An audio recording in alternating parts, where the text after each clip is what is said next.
Doing well. You know, I think what happens is sometimes in life, God has to break you down to lift you up. For nearly 4 decades, Judge Greg Mathis and his wife Linda represented something rare in celebrity culture: longevity, loyalty, and quiet strength. Long before television cameras followed him into courtrooms, their love story began at Eastern Michigan University, where they met as students, dated for 4 years, and married in 1985, building a life and raising 4 children together far from the spotlight. Greg Mathis's journey itself felt almost mythic: a childhood in Detroit's Herman Gardens housing projects, raised by a relentlessly disciplined and deeply faithful single mother, followed by teenage run-ins with crime that culminated in 9 months in jail at 17. That experience, paired with his mother's terminal cancer and a promise he made to her, became the turning point that pushed him toward education, public service, law, and eventually a historic career as a judge. Against staggering odds, Mathis transformed from inmate to attorney to television icon, hosting one of the longest-running courtroom shows in history while maintaining a reputation built on accountability, redemption, and community advocacy.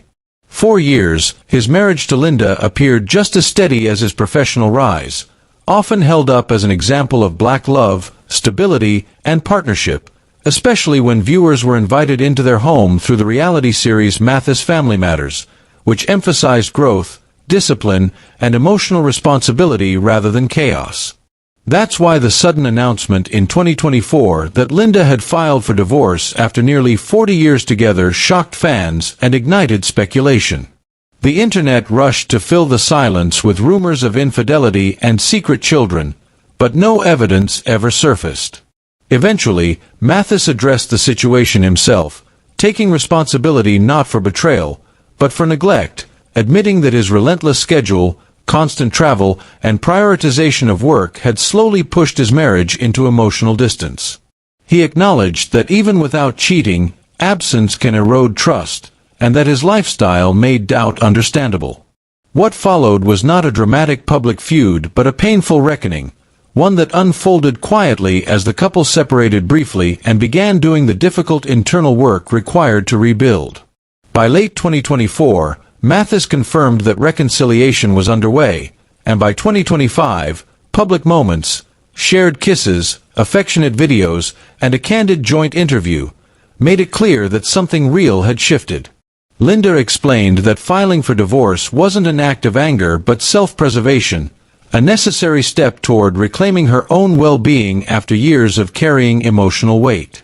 Mathis, for his part, described the separation as devastating, comparable to the loss of his mother, and said it forced him to confront priorities he could no longer ignore.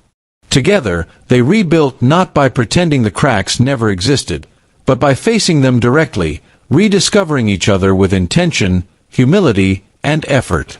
In the end, their story wasn't about scandal or downfall, but about accountability beyond the courtroom, a reminder that redemption isn't a one-time act, and even the judge must answer when life calls him to order.